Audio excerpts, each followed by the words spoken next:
Barry White for the night. Yep. Classic right here. That's all I want to hear about Barry White. No fucking Tupac tonight. LOL. Barry White. Hey yo, I'm finishing Yo. up something downstairs. I'm gonna be up and down, okay? Right. Actually, I'm gonna talk to you through the phone. All right.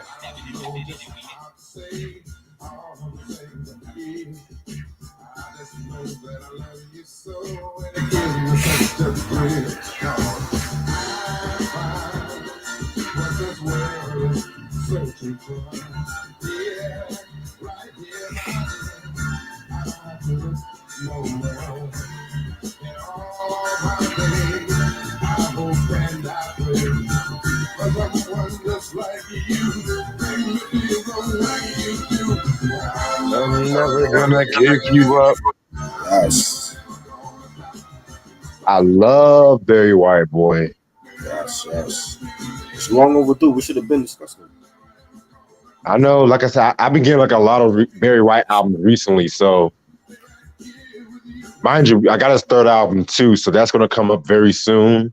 Facts. It's like I got most of his 70s discography. The 80s, the 80s and 90s, they come rarely from where I stay at. Yeah, that shit is out of a lot of it's shit on vinyl is out of print. Exactly.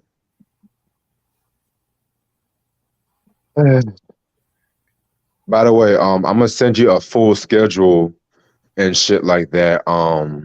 Later on tonight, everything I'm gonna do before my little break and shit. Okay.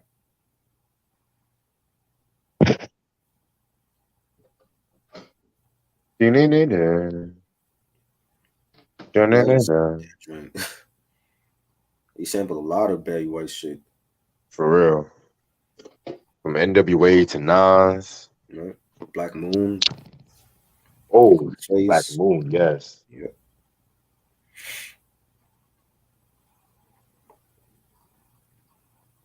By the way, I heard the Logic album, by the way. You like it? We're gonna talk about it next week. You heard all 30 tracks? All 30 tracks. All 30 tracks, okay. All I'm gonna say is for a double album is very well sequenced. Yes. Better than Blueprint 2. Well, I think anything's better than Blueprint 2, really. So better than Street Disciple.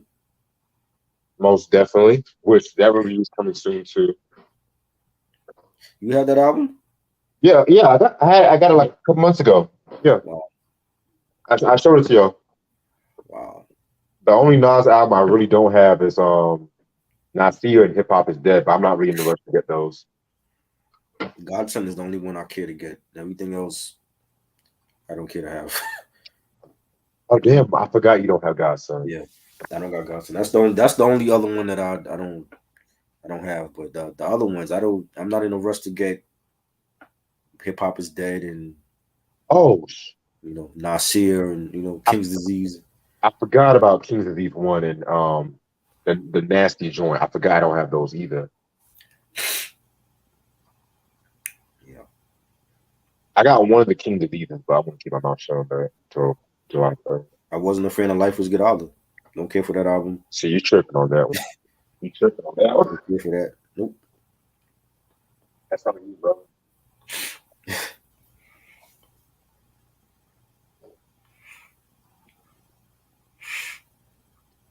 Oh, by the way, the Johnny Gill review is tomorrow at 10 o'clock. Okay. Yeah. I may do a late night stream, but I know the Sunday is the BT Awards. Is Ashley joining us for that or no? You said what? Is Ashley joining us tomorrow? Yeah. That's a girl. Hey. I said Sunday, I'm gonna do a late night stream anywhere. Yeah. That's the BT Award. I'm trying to watch that shit. Just for the clownery.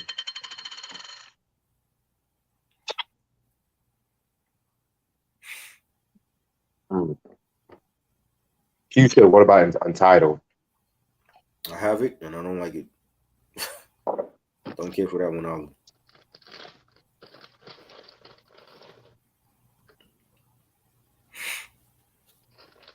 So you were listening to Kingdom Come Over entitled? It was Kingdom Come was decent. I didn't like that one either from Jay. It was decent, but it's like to have for a comeback album now. He could have took some joints off of that one. Honestly, when it comes to Jay, correct me, I feel like his worst album is Blueprint 3. Definitely. And Magna Carta. I don't like Magna Carta either.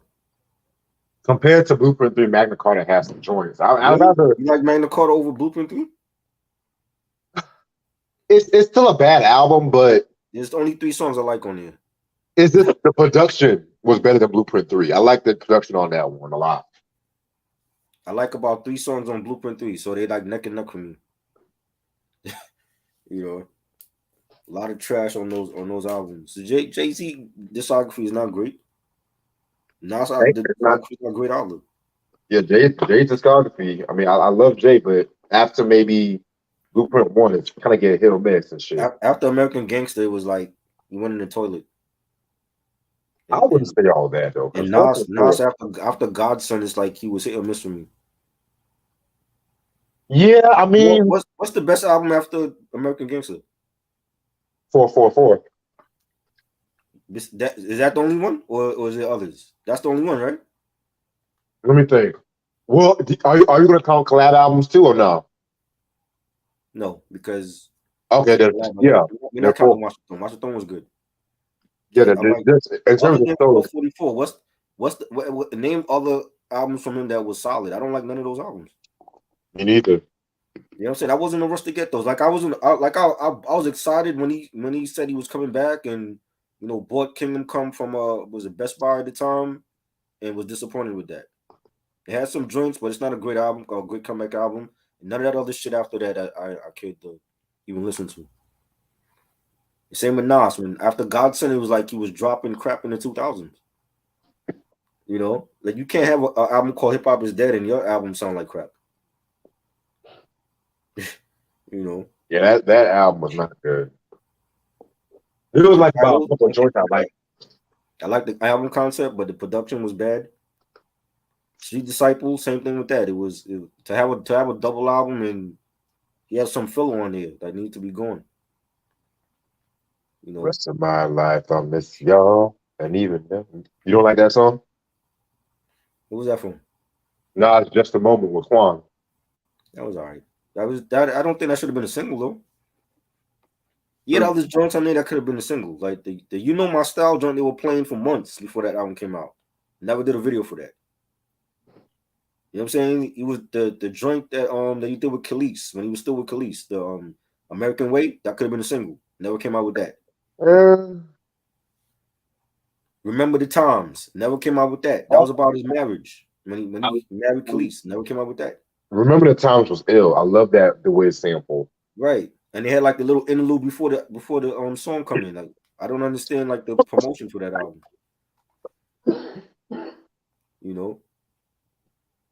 Both of them have crap, and I wasn't in a rush to get any of those albums. I don't care to have those. What would I do? You know what I'm saying? I'm not one of these cats that just gonna fill up their collection with garbage. I'm not doing it because I'm not gonna play those albums.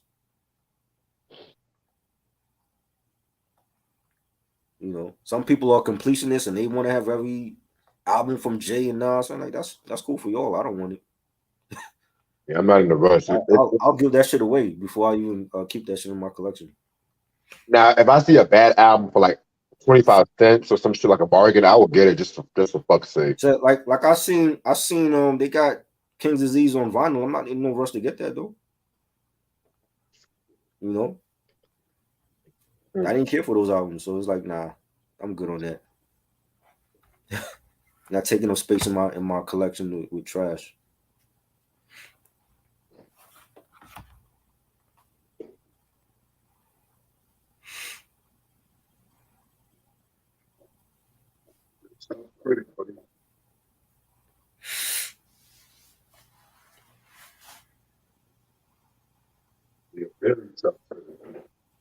What's up? I said you're a tough critic, buddy. Nah, man, you gotta be real with these artists, yo. New or old school, you gotta be real with these artists. Exactly. You salute them when they have a great project, and give them hell when they don't.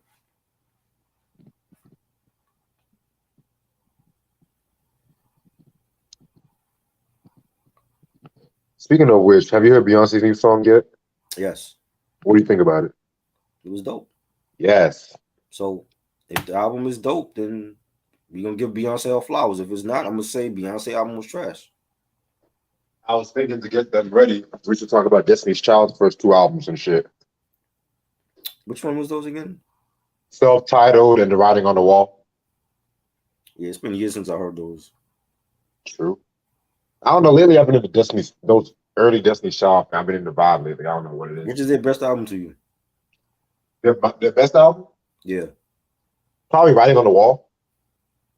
yeah. Is it that? What's the one with Soldier on it? That is Destiny's Fulfilled. Okay. I mean, their discography was pretty solid for the most part anyway. So, Right. what I would you wasn't say I your wasn't a favorite huge Destiny's. I was heard like one or two of their albums, but I wasn't like a huge fan of them. album?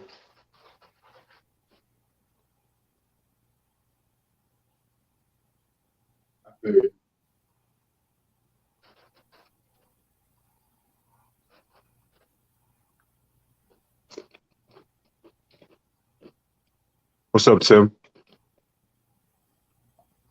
Tim said that I was a fan of Pharaoh on Destiny's Child. What song is that? I thought you said Pharoah Monch and shit. Pharaoh Monch? I I don't thought remember no song with Pharaoh Monch on it. that's what I thought he said. He said Pharaoh. That's what he said. Pharaoh? That's what you talking about? Maybe you talking about Pharaoh. Oh, Pharoah. You spelled it wrong. Oh, shit. I think you talking about Pharaoh. I was like, Pharoah.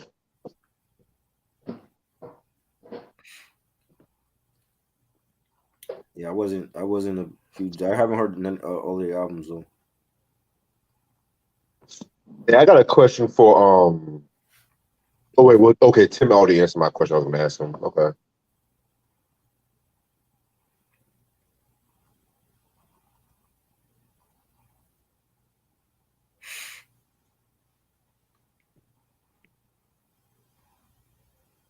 I'm about to send this link to Kaya and shit like that. Okay. Kaya.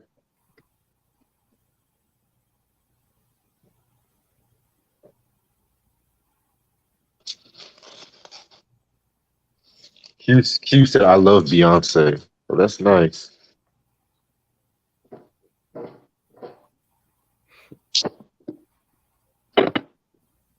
That is nice. Yeah, Beyonce made y'all forget about Drake real quick. Right. She made y'all forget about Drake real quick. Drake cool. Drizzy. I didn't hear nobody talk shit about that album today. I'm not in the realm of Drake fans. I don't know what they saying. I mean, to me it was better than Certified Lover Boy, but That's not saying much. it's not album of the year.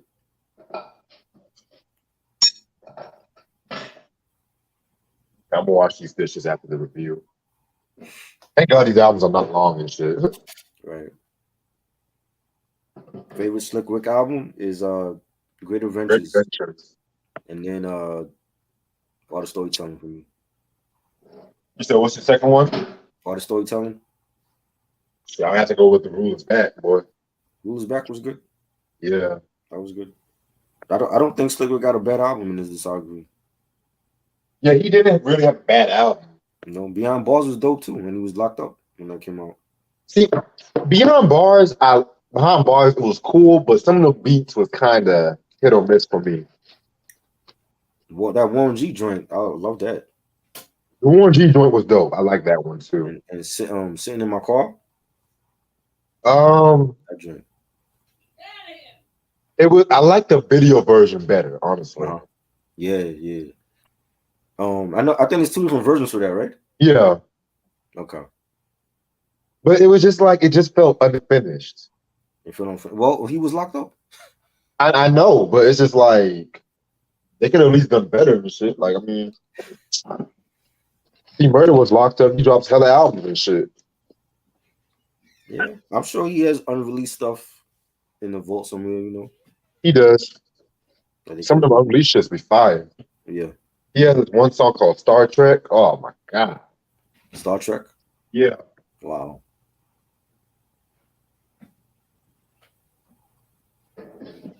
Yeah.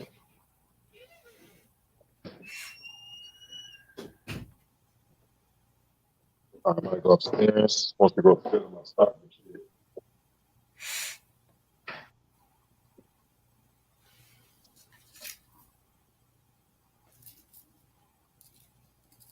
You said I don't like the new Drake album. It's too EDM. Ronnie said Pusha T's is almost dry over Drake's new album. Oh fuck yeah! To Somebody me, that's listen the to best hip Tupac hop all day. album of the year so far. I'm not even gonna hold you. We're gonna take advice from somebody listening to Tupac all day. Come on now. Your point is invalid. To me, that Pusha album, that's the album of the year. Well, hip hop album of the year so far. Pusha album was dope. Definitely one of the best. Yeah, Kendrick is definitely my top five.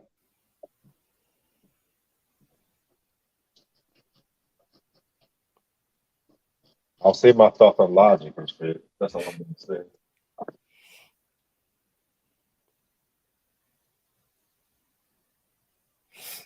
My Mets is great. We're in first place. So Yankees in first place. New York baseball is great right now. I'm loving it.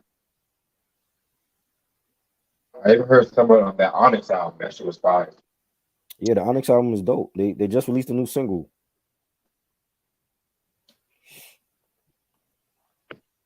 Fortunately, the verse I can't say that about the same way with the verses and shit. Still haven't seen it. Mhm. I don't know what it was like. I ain't see it. I saw like bits and pieces before they shut me down.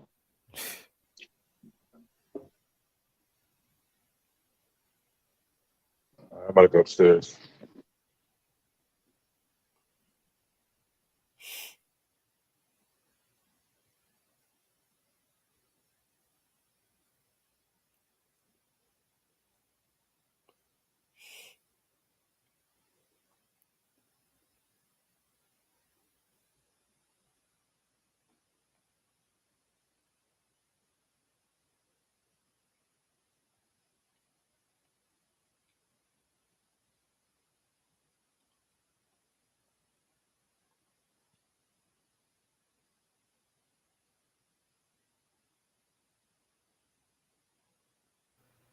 Favorite verses of the year?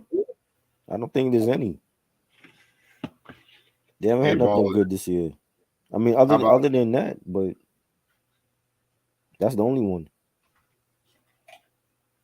then they're gonna give us Omarion and Mario. I'm not watching that. The battle of the Marios.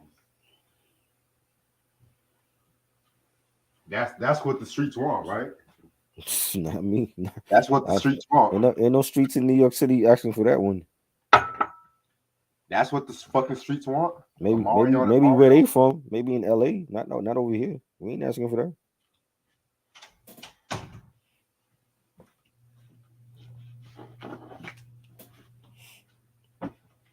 Omarion and Mario.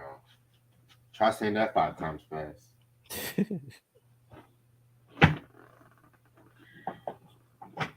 Q said, "Do you like house music?" Depending on the artist. Depends on who it is. Like if it's like CC Peniston, Yeah. Crystal Waters, I'll vibe to that. CNC Music Factory. Oh, Like most their definitely. music. Most Yeah. definitely. Definitely. Martha Wash to me is the mother of house music. Yeah. Let's talk about that. I don't want to talk about that though. Facts. The Weather Girls. Yes. Iconic group. Mm-hmm. Nobody mentions them at all. Nope. Sylvester. There was Sylvester singers too. Right. I've got so much to give. I know Reg don't like that album, DJ Tim. Reggie For the don't like. people, for the Why people, y'all always think I don't like shit? for Just the put a people, voice because note. you're the only one I know that does reviews on shitty albums. Oh, you talking about for the people? Oh, fuck Yeah. that album. Fuck that album. Fuck that Hey, fucking album. I told you. No, but y'all just automatically assume I don't like shit. You've done reviews on shitty albums. This is your thing. Yeah, I mean, I do reviews on albums, not just shitty albums. No, like, shitty. You have a segment called the trash talk. That's the segment for the albums, trash list. because nobody else will do them fucking albums. Because it's no good. That's why. Shit. You're the only one that does that. There's nobody else that's doing that. Yes, they do. You just Who does that? Who else does that? You have to look deep and hard. I'm not searching to look at people talk about shitty albums, so, especially if I don't like it. You know, if I don't like Blueprint 3, why would I want to see somebody else talk about Blueprint 3? I know that I don't like it. That's all that matters. You know, you really want to hear somebody else from like Europe say, "Oh, well, I don't like Blueprint 3. It was shit." So weak. Yeah, I was watching the funniest review on Lean On Me from Prim's Hood Cinema. The movie? Yeah. He said he didn't like the movie. Wow. That's crazy. Well, he was talking about how he felt like Joe Clark, they made Joe Clark crazy-ish. He was. I mean, they thought he was crazy back in the day. Like his tactics as a principal, they thought he was like out of his mind. They used to call me Crazy Joe. Now they call me Batman. But they need more principals like that, because if they had it, you wouldn't have all these damn school shootings going on. You know what I'm saying? When if it would come to the point where the kids are like going to school with guns and all that, they're not afraid of the principal. They're not afraid of their teachers. You know what my favorite line is? We don't want a good principal. We want Mr. Clark. Oh man, it's crazy, bro. Motherfucker just inadvertently shaded him and shit. That's one of Morgan Freeman's best roles. I think that's the first movie I saw with Morgan Freeman. Actually, was that? Honestly, I think that's the first movie too. Yeah, it was that in Glory. Definitely Glory and Shawshank Redemption as well. I never saw that one. Really? Nah, I never saw that one. It looked boring. If a movie don't catch me with the trailer, I'm not gonna watch it. Man. It's a Stephen King movie, so oh god, and Stephen King, the man that made classics like Sleepwalkers and It, and he gives you this shit, this black and white joint. Oh, come on, that's like one of his best movies, man. And it's not a horror. Not all of Stephen King's movies were horror movies. Most of it, he's a horror dude. He's a writer. He wrote all of his horror books, Christine, and sometimes they come back and shit like that. Okay, what about Misery? Misery was good. I like Misery. That was a good movie. But you like Misery, but you don't like Shawshank Redemption. I never saw it, but it like from the trailer, I remember not liking it. So it's not gonna want me to watch it for like how much? I know it's a long movie. It's like what, 3 hours long? Yeah. Exactly. Not gonna watch it.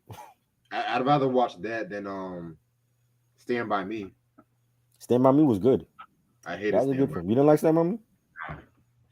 The coming of age film? That was a good film. Too sentimental, too schmaltzy. Too sentimental. That's why you don't like Love and Basketball. It was too sentimental. Well, I didn't like Love and Basketball because it was trash, but still.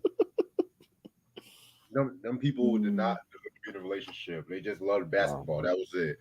Wow. Carrie was good. Carrie was crazy. Fall in love over basketball. A nigga stereotype. That's great. Did you like Carrie? Carrie.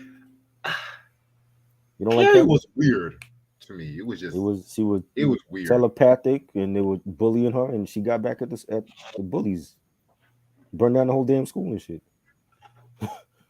Bro, everybody at prom night got fried. They were dead. Her mother came back and grabbed her leg at the end of the movie. That's a classic film. I feel like if a black person remade that movie, it would be something different. We what, Letitia? I'm just saying. I just feel like I don't know. They're not gonna use a regular name. Juanita. Juanita. Juanita. Produced by Jordan Peele. Oh God. Juanita. Hold Oh on, hold on. yeah. Written by Donald Glover. Right. Oh Lord. Starring Donald Glover. Oh, He'll play her boyfriend. oh, you wanna laugh? You wanna Uh, laugh? Starring Marsha Martin, oh the God. black girl from Black. No. She's playing Juanita? Oh Lord. Mm. Yeah, her mom ain't want her to go outside and shit. She was like man religious. Oh God, She didn't want her to make no friends or nothing. that's the fucking problem. Shit. I I don't mean, blame her. Carrie was like, I'm going out and I'm going to this prom, whether you like it I'm or not. going. He's like, bitch, I'm going. I don't care if I gotta strap you into the closet with my mind. I'm going to this damn prom. That reminds me of the Facts of Life episode when Tootie got addicted to Jermaine Jackson and shit. Mm, And then Jermaine Jackson was trying to have a concert or whatever. And Tootie told Miss Garrett, I'm going. yeah. I'm just like, first of all, who gets hype over fucking Jermaine Jackson? First of all, Right. And Tootie did. because they can Well, afford Mike. well, right. She's gonna get close to Mike, so that's the next best thing. Mm. There you go. Anyway, Now I Carrie mean, remake was trash. I don't like the remake at all. hold on, when was the remake, man? I never remember no That remake. was like I want to say the early 2000s. That was bad. Mm. Did not like that shit. They had more than one remake. They had a remake. They had a remake before, and then they had a remake with what's her name? I think Chloe Moretz or whatever the fuck her name was. So they had like two remakes like that they came out, Jesus, when, but when would it stop? they still trying to remake shit, man. I'm ready to start whenever you are. Yeah, let's go. What's up, YouTube? How's everyone doing this lovely Tuesday night? It's your boy Reg in the building. Got my homeboy Try with me. What up? Um, Today we're going to talk about there's a double review between one of the greatest soul artists of all time, one of the greatest artists of all time. Excuse me. I mean, the guy that actually made me confident about my deep voice and shit. We're gonna talk about Barry White's first album, I've Got So Much to Give. Then we're gonna talk about the second album, Stone Gone. Yes, I'm going. Both released in 1973 on 20th Century Records, 20th Century Fox, and stuff like that. Yeah, man. For I've Got So Much to Give, it came out with two singles, and those are the title track and I'm Gonna Love You Just a Little Bit More, Baby, which the last two tracks of the album. Um, Pretty much, if you want to count guest appearances, I want to say that the Love Unlimited did background vocals on this fucking on most on his albums and stuff like that too. So yeah, man. Barry White, definitely one of the illest artists of all time, one of the greatest composers, arrangers, influential as hell too.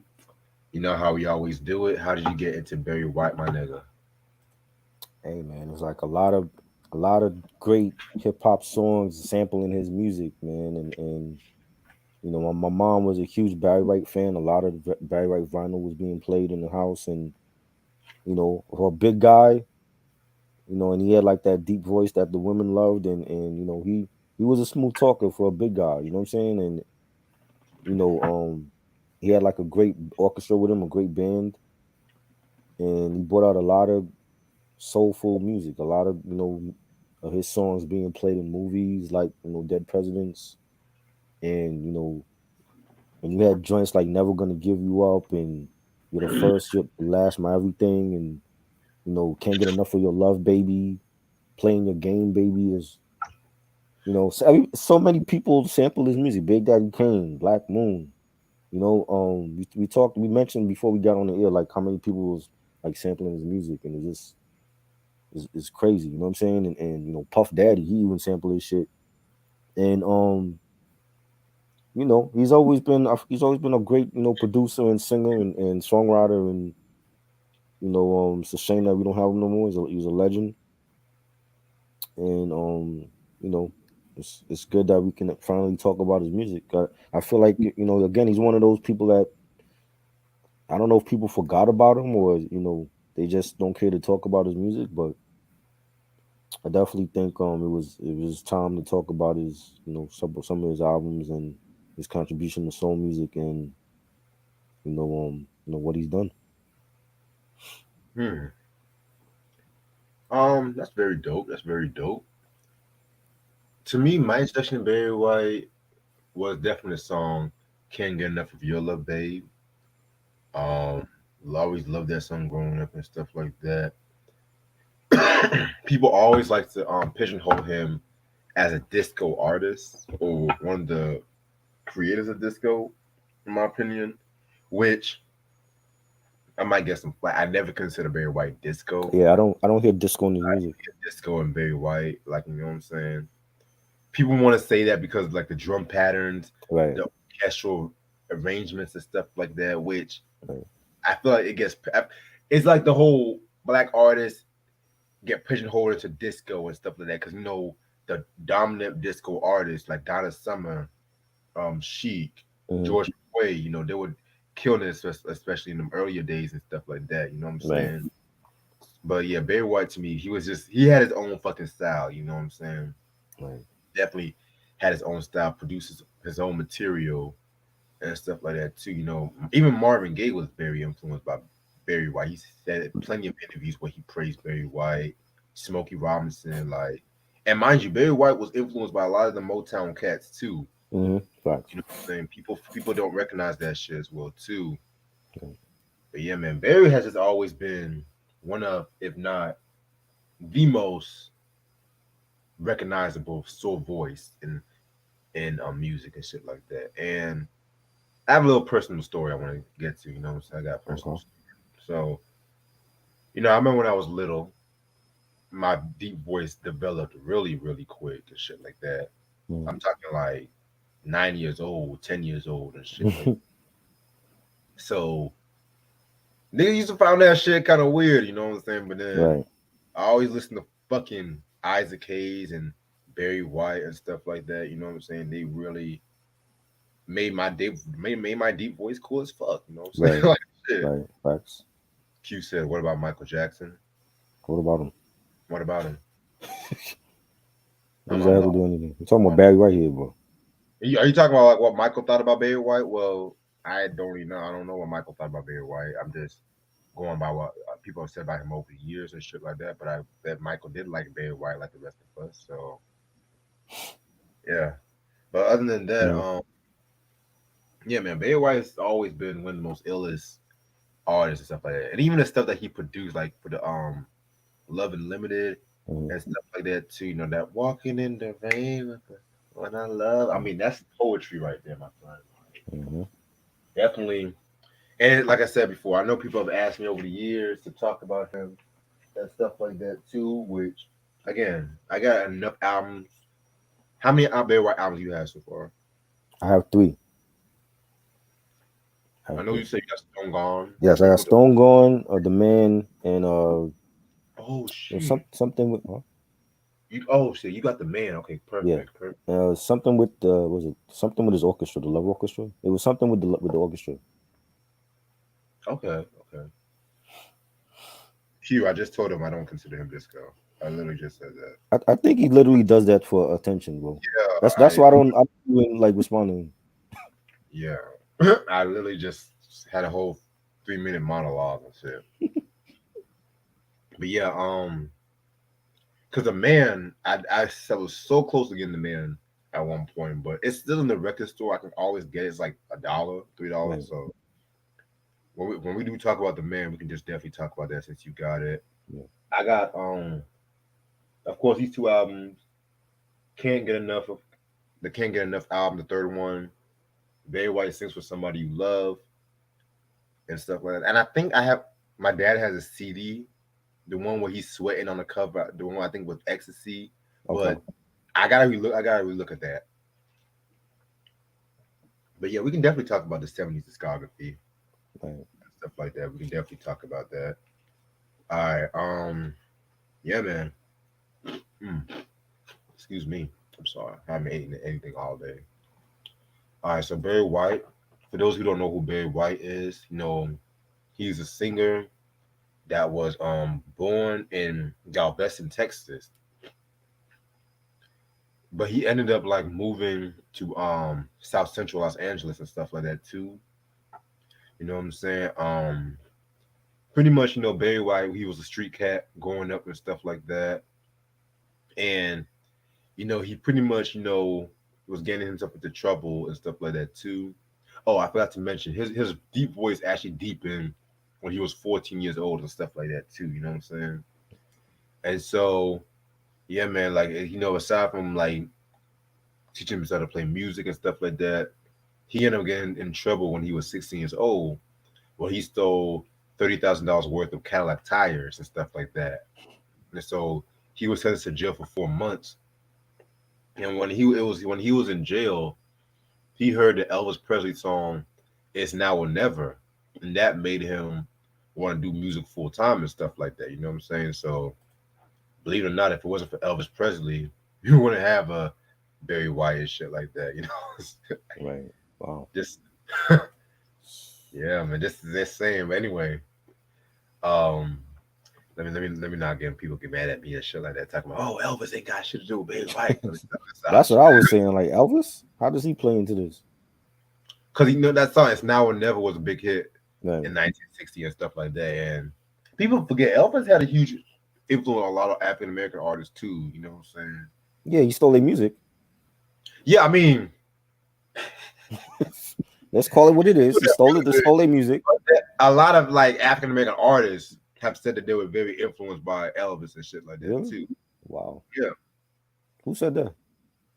Well, Jackie Wilson, for one, even though Elvis was influenced by Jackie Wilson, but Jackie Wilson also said that there was some stuff that he picked up from Elvis as well too. You know what I'm saying? Did he pick up his blue suede shoes?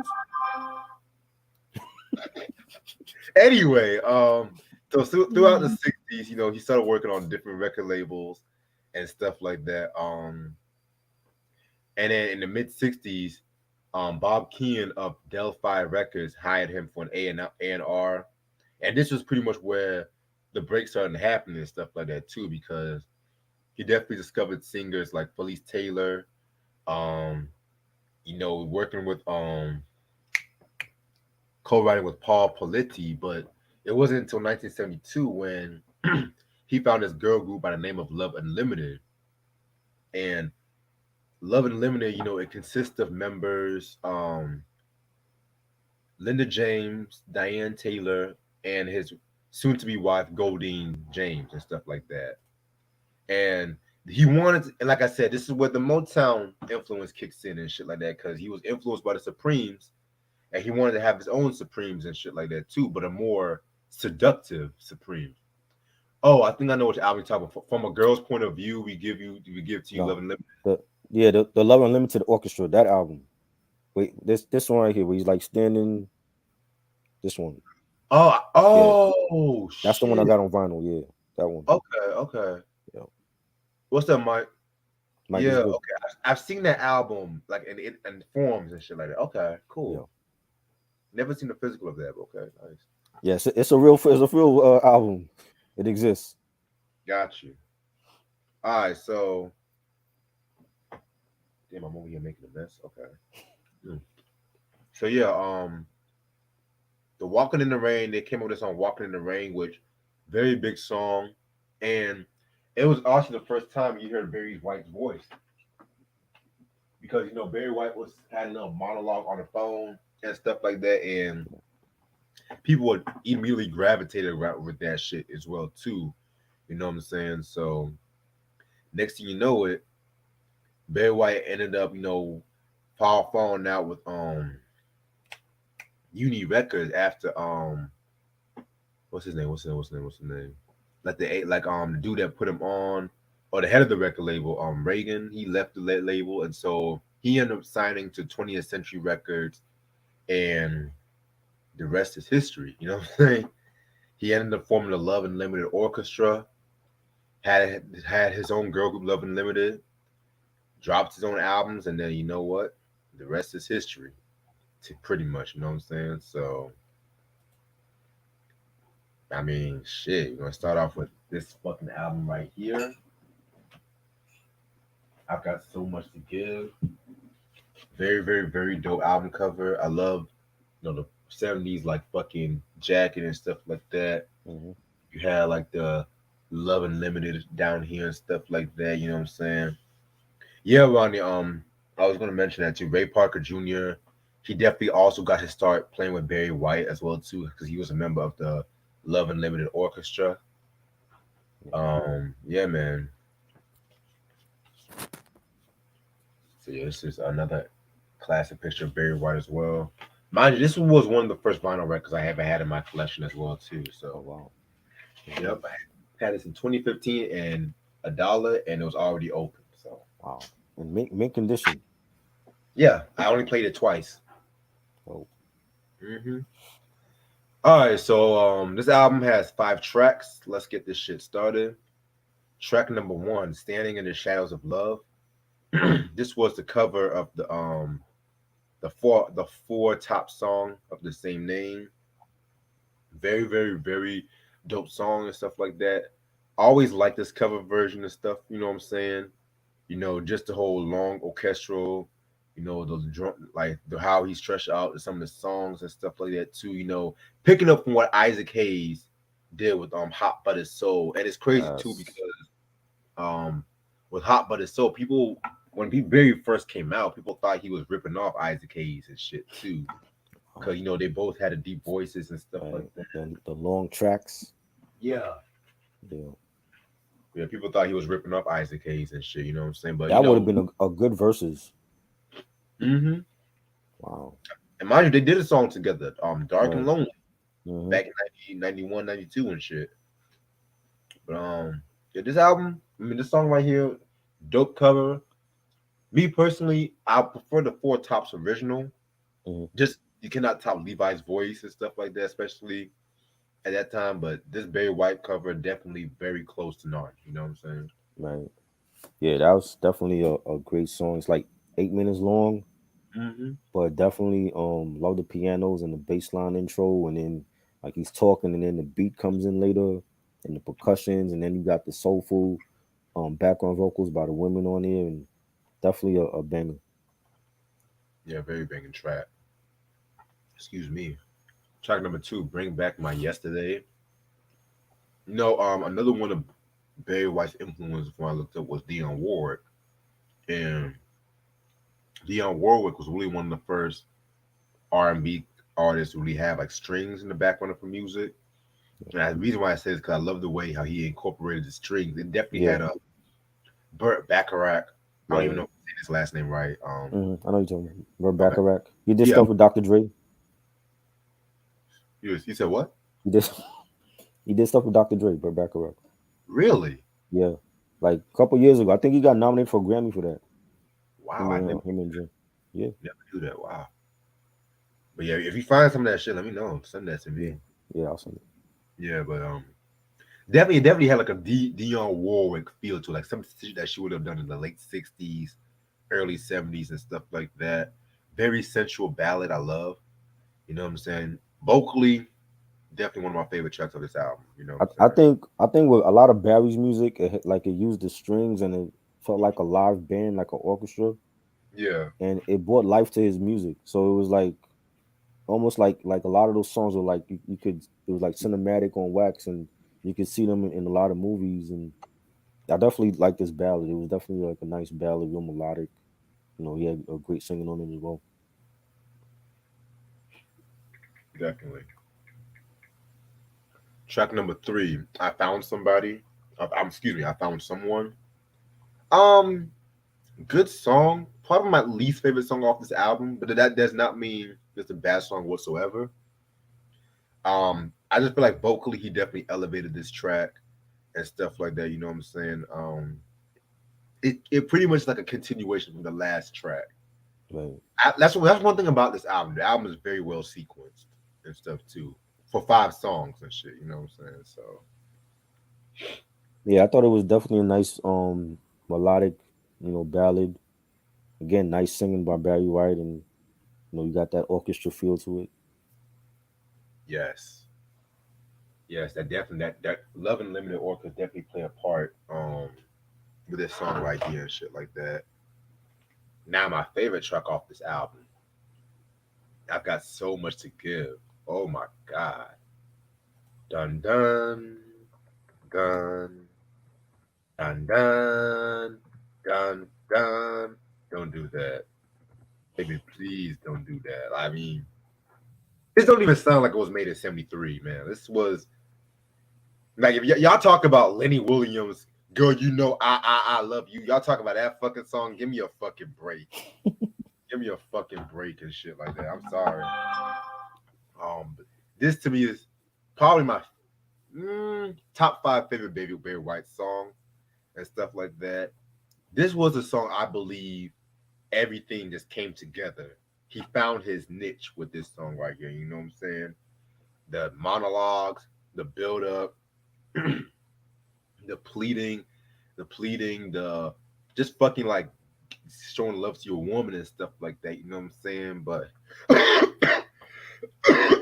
but he wasn't. It wasn't like a David Ruffin. It wasn't like a Marvin Gaye or some shit like that. It was Right. definitely he had like a more laid back, sensual kind of ordeal. You know what I'm saying when it came to this Mm-hmm. track like that. And then with the chorus and stuff like that, like girl, can't you see that I got so much to give, my dear. It's gonna take years and years and years and years. Very iconic song. Two live performances I do want to talk about. He did his one live performance in 1988. Yeah. That was weird as fuck. He did one live performance in 1988. I think it was like Europe. It was a European. I think it was in Belgium, if I'm not mistaken. Right. And the Soul Train Awards Heritage Tribute in 1994 when Patti LaBelle Mm-hmm. sang the song in tribute for Barry White, fucking killed it. Barry was like, it's gonna take years and years. Patty was like, it's gonna take years and years and years. Like Patty was killing that song and shit like that. You know what I'm saying? But it's Patty, what you said. Right. Yeah, I love it. It's definitely a banger, and I love the bass line and the strings on it, the melodic, beat and everything, and it's definitely one of my favorites on this album. Yeah, Definitely. I'm sending you the three tracks now because it's three tracks Dr. Dre did for Burt Oh, okay. So I was from on. the At This Time album. Yeah, he got a Grammy for that. '05. I Him and never knew this, him and Burt nigga. Bacharach. Yeah, he did three tracks for him. Wow. See, that's why I say Drake work with everybody. This is why Drake cannot be touching the verses. Y'all talk about Puffy and That's shit. exactly like Puff. Here. Puff who? Fuck out of here, nigga. Like this nigga doing the song with Burt Bacharach for God's sake. Exactly. Well, just because Bad Boy Death Row is come on now. Some of those artists can't even use, yo. You can't use Jodeci. They're not on. It wasn't on Bad Boy. You can't use that. And it's funny because I was just having a conversation with motherfucker was talking about he brought on Jodeci and Mary J. Blige. I'm like, no. He Heavy styled them, heavy styling them, and giving them clothes is different from producing. He didn't yeah. produce either. He Andre paid Harrell. people to produce that. Exactly. He Fuck paid out of people here. to produce that. I was sick and tired of these motherfuckers rewriting history and shit. Come on now. No. That's like me fucking saying what's his name? What's his name? Like Jermaine Jackson discovered Switch and shit like that. You know what I'm saying? When technically niggas forget Switch was working with Barry White before Right. Jermaine Jackson. Right. Motherfuckers love to rewrite history. I'm sick and tired of that fucking shit, nigga. Like, That's the only way. That's the only way I would even listen to a Burt Bacharach album because Dr. Dre did stuff on it. So it's crazy, man. yeah. I'm gonna peep that shit after this review. Yeah. And the last song off this album, what's the last song? I want to love you just a little bit more, baby. Yes. Ronnie says Summer Walker did the cover. I never knew Summer Walker did the cover. This must be fairly recent. Okay. This song right here is another one of his signature songs right here. It's been sampled by a lot of people. To be real with you, very, very, very dope track right here. You know what I'm saying? He did actually 3 demos of this track, believe it or not, and I think they actually went with the first demo and stuff too. So, very, very, very dope track. Yeah, man. This is everybody who hasn't sampled this. You know Right. what I'm saying? I remember the Ghostface when they were doing the Wu Block album, and Ghostface had that freestyle, and he used that this beat, and that freestyle didn't even make the album. That was just like a teaser. I think it was like him and Styles P, Oh wow. and they used that, and they killed it, and yeah, this is a great track. The beat and the bass line to it, and it's real jazzy. I love it. Yes, yes. All right. If anything, I might want to say that was his commercial breakthrough as a solo artist and stuff. Like Yeah. I've got so much to give. Artistically was his shit, but this song right here commercially, he was coming out with this one. Overall, this is a very dope album. This is a classic R&B album and stuff like that. Don't let the fucking perm fool you. Don't let the disco esque album cover fool you and stuff like that. This is a very, very, very dope record. He had a perm Very. on every album. I mean, yeah, but people want to talk shit. These newer generation. Oh, he has a perm. I can't listen to this. So Feels what? dated. Motherfucker, they want to throw in that word dated in every fucking thing and shit like that. I hate that fucking word. Hate that fucking word and shit. But other than that, for 5 songs, he definitely did his thing with this one. You can definitely see him trying to find his groove and stuff like that. Which he found it. I feel like he mostly found his groove towards the later of this album. But when we talk about Stone Gone, I feel like it's more like an extension to this album, but more realized and shit. So Right. this is gonna be a 5 mic album. Yeah, I love it. Love the production, the strings, and the orchestra, the beat, and Barry just set the tone on it in each track with his voice, and definitely a five mic classic. Yes. Now on the next album, we're gonna talk about Stone Gone, also coming out 1973. Back when artists can drop albums within months or a year of one another and still be quality. Not unlike Facts. not unlike motherfuckers who drop a playlist and they always want to drop a house album. They call that music and shit. But I'm gonna leave my mouth shut on that one. This came out October 2nd. You know what I'm saying? It only came out with Yeah. 2 singles. I'm Mhm. never gonna give you up. And Honey, Please Can't You See? Right. You know what I'm saying? I don't really think a lot has happened in between the first album and this album and stuff like that. You know what I'm saying? I feel like he was just still continuing like his commercial strength and stuff like that. Which I'm just gonna jump right straight to the review. Honestly, Mhm. I album cover. Oh damn! I didn't even pull up the album yet. I'm tripping. Album cover. This is the album cover right here. It looks like he's performing at some dungeon or some underground dungeon or some Yeah. shit. What's up with this cave or something? Yeah, man. And it's crazy because like Richard Pryor, he redid this album cover for the This Nigga's Crazy album, which I have that in my collection as well And then too. you only see like the girl's hand. You don't see like the rest of her Right. body. You know what I'm saying? What's up with that? What's up, Barry? What the fuck? Hmm. Yes, Man. I heard Antoine say 20th century. Yes, this is definitely the OG 20th Yep. century joint. I got the OG too. You know what I mean? If we don't have this 20th century, it's not the OG. Yeah. And that's why I tell motherfuckers, I always get the OG pressing. Yes, Shit like that. Because OG's pressing, most of the OG pressing be the best pressing and shit. You know what I'm right. saying? Facts. Mm. Yeah, man. This dungeon ass album cover. Shit. All right.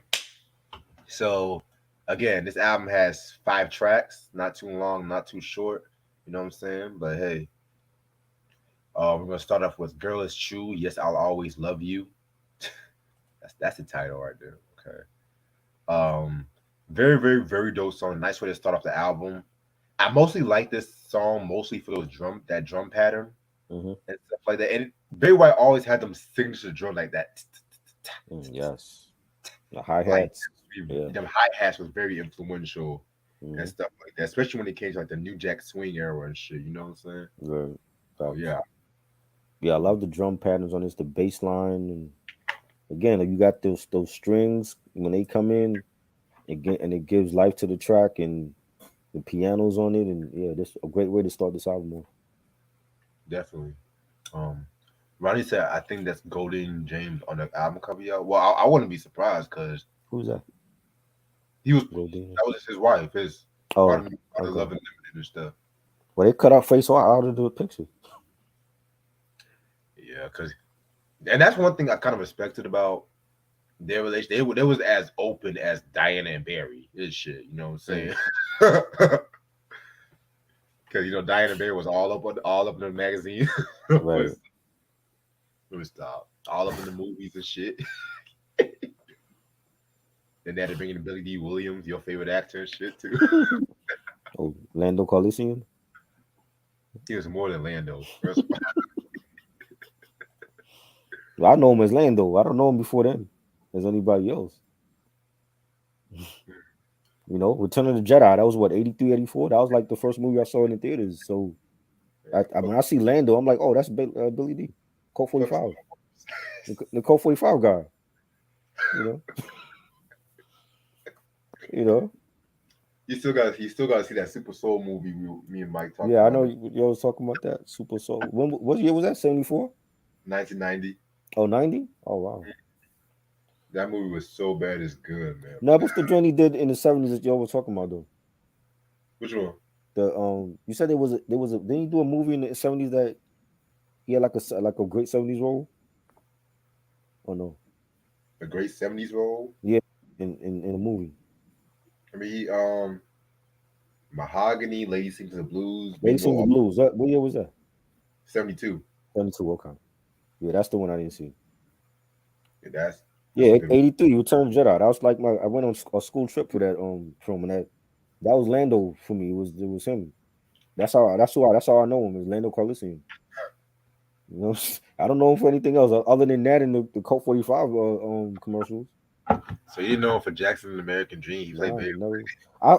I saw it, but it's been years since I saw the Jackson that whole series, yo. I forgot he was in that as Barry Gordy. This nigga said that whole series. Wasn't it like a mini series and shit? It was Yeah. a mini series, yeah. Hmm. That they played that on VH1 like all the time and shit. Right. I, I love the fucking score, the fucking strings in that fucking score. It's like that. Dun, dun, dun, dun, dun. Right. Let me stop. Yeah. Hmm. But yeah, track number two. Honey, please can't you see? Very good song right here. I mostly like the song for the background vocals from Love Unlimited. I feel like those vocals added like the syrupy touch to this fucking song as well too. You know what I'm saying? Yeah. Um, Pretty straightforward song. I fuck with it. Yeah, this was dope. I definitely enjoyed this song. Really nice beat, nice pianos. Bass line was hitting. One of my favorites on this album. Hmm. Track number three, "You're My Baby." This is probably my favorite track off this album. Excuse me. Probably my favorite track off the album. I love that arrangement, that seductive sexual arrangement and stuff like that. Barry White, showing his love to his female and stuff like that. You know what I'm saying? Very, very, very solid track.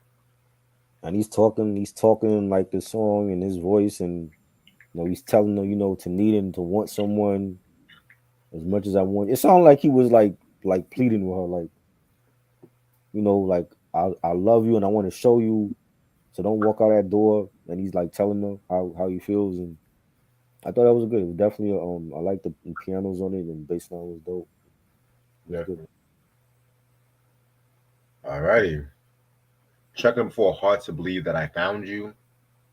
Again, it's again a good song. Probably my least favorite song off this album. To be real with you, I love Barry White. Shit, like Mhm. love Barry White, but with his music, is definitely one. It's like a one. It's like definitely like I don't want to say you listen to at one song, you listen to everything. I Mhm. don't want to say all that shit, but definitely know the love for the woman and stuff like that, love songs and stuff like that. He was definitely Right. key with that shit. You know what I'm saying? Not like with the Marvins and the Stevies who They would do their love song, but they would also do the social injustice songs as well too. Right. Hey, this was definitely a very solid song. Just not really one of my favorites I would listen to on this album. Yeah, it was good. I like it was real melodic, nice melodic beat and pianos on it. It was dope. Right. And the last track, Never Never Gonna Give You Up.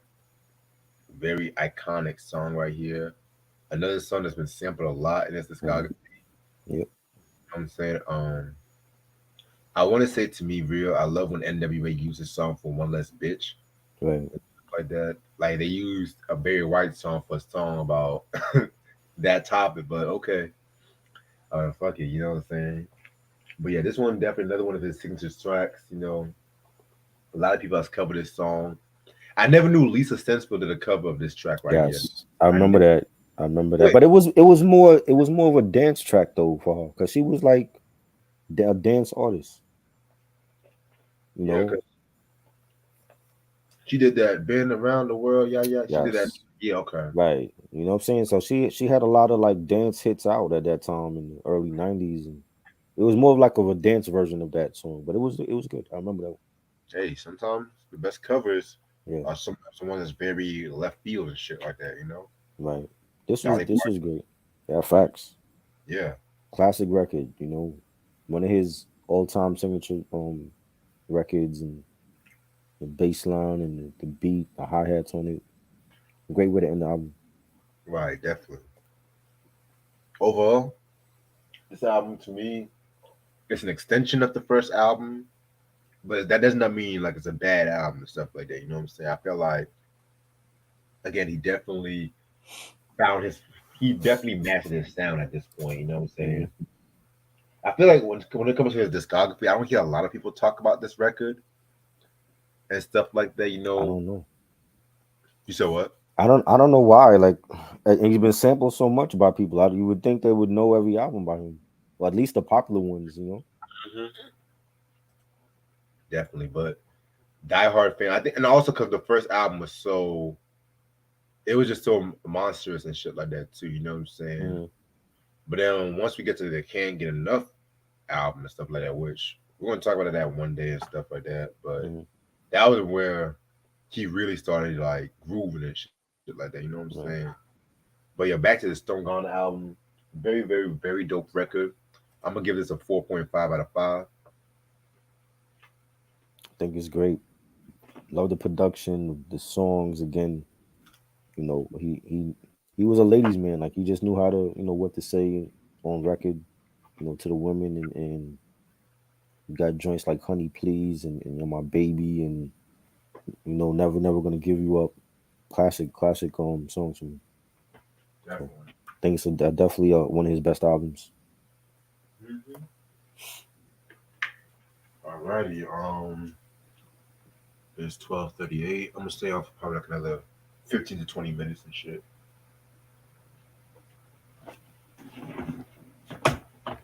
Mind you, Red Barry White was featured on All Around the World track. The Lisa Sensible track? I, I could have sworn I saw him perform that track with them, but I didn't know he was actually featured on the track. Did you know that track? I didn't know that. No. Wow. But did he do background vocals on it?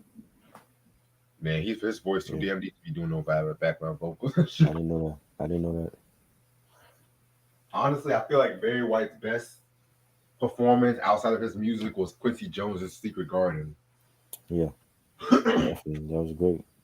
That song and Tina Turner's In Your Wildest Dreams from Hmm. I think it was the album she dropped in the late '90s. I forgot what the name of Okay. it. This is after Private Dancer. Yeah, way after Private Dancer. After What's Love Got to Do with the movie, after all that shit. Right. In your wildest dream, did you ever get this feeling? That's my shit, boy. Whew. And it's very interesting collaboration. Tina Turner and Barry White and shit. That's a very interesting collab. Mhm.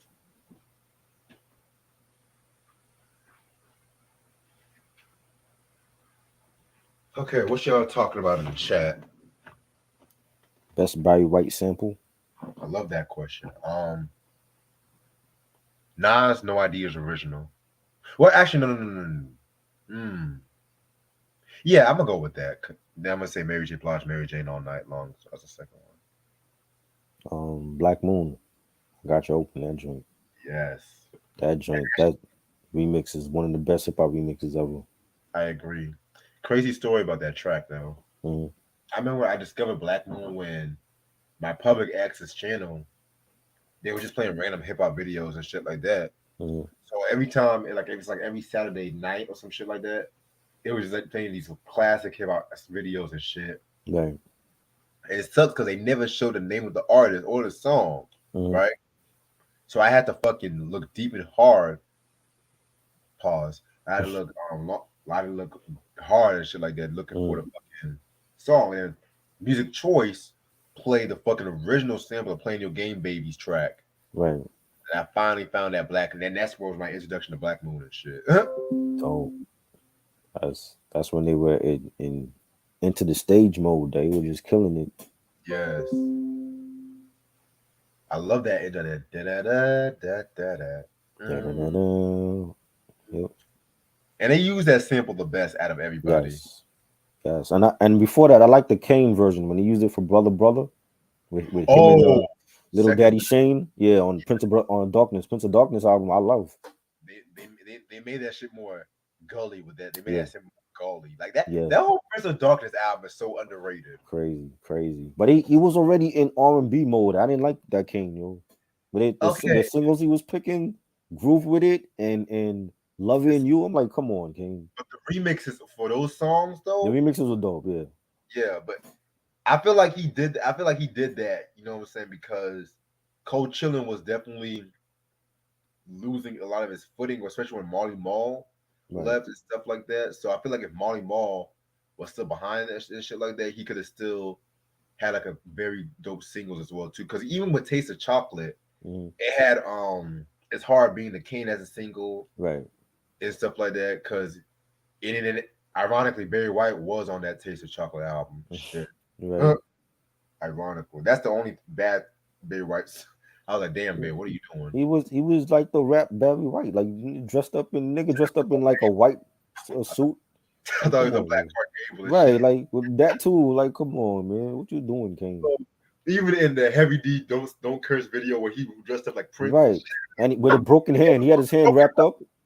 How that happened? I still don't know how he broke his wrist. To this day, I'm just like, Kane, what the fuck is going on? Oh man, this dude, man, that's what ruined his image. You went chasing a radio play and you getting Barry White and Spinderella and everybody else to sing on the track with you, and you know. Oh, my love is all I had. Nah, man, you don't go from hard shit like Long Live Kane in the second album to doing Very Special. Right. I'm gonna talk to you to my phone. I'm gonna take some trash out. All right.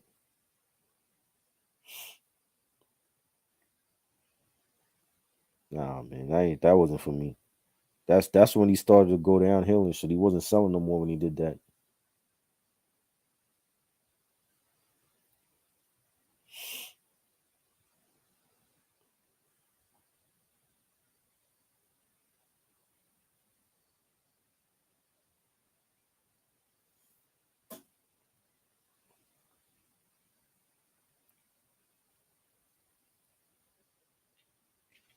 Never liked that song. I always skip over that song, Antoine.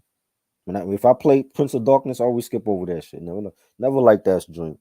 Not Prince of Darkness. Was it the Looks Like a Job for? That was a hard ass album, but then he got that R&B shit on there. I ain't like that.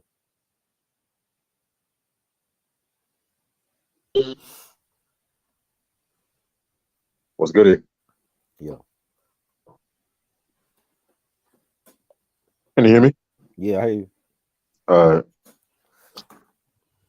Oh, my love is all I have. No. Yeah. I'm just like, who told Cinderella she could sing? Right? You had your issues being a damn DJ in the group, and now you want to sing?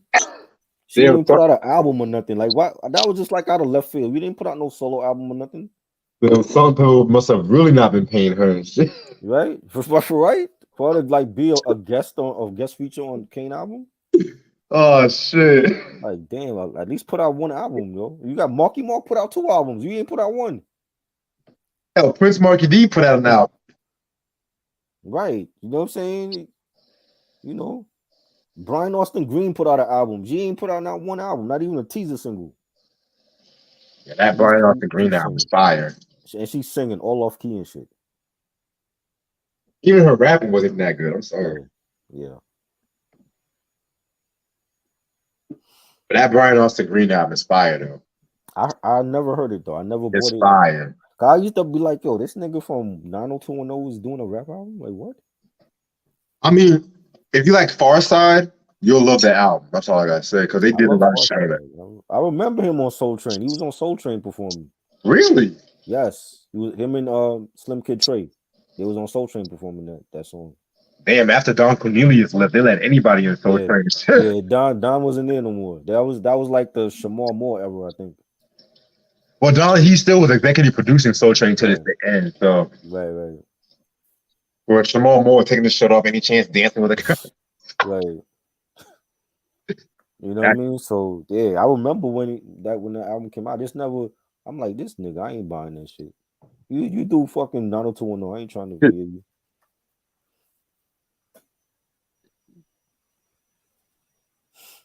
You know. Have you ever seen that movie Demolition Man? Yes. That shit is hilarious. I saw that for the first time last night. I liked it. Wesley Snipes and Stallone. Mm-hmm. I always wanted a sequel. It never gave us that. I was cracking up when Sandra Bullock didn't know what a 187 was. Right? Yeah, she was kind of like dumb in that movie. For real. I'm not gonna lie. She looked kind of good in that movie though. Yeah. You know. I've never really been the biggest Sandra Bullock fan though. She's a good actress though. Right. Just never with her. Yeah, I've seen some of her stuff. Yeah. She's a good actress, just not really gravitated and shit like that. Yeah. I watch her over Meryl Streep any day, so. Yeah. Yeah, I'm not huge on Meryl Streep either. Yeah, fuck out of here. She's even acting since Jesus was born and shit, right? Q said, do you like Marky Mark's album? I like Marky. The first one was dope. I feel like that. The second one. You said what? I never heard the second one. I never heard the second one either. I just like the first one. Yeah.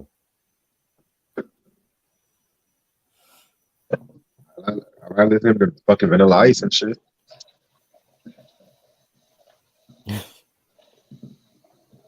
Better vocalist, Melvin Blue Franklin or Barry White? Oh, Barry White.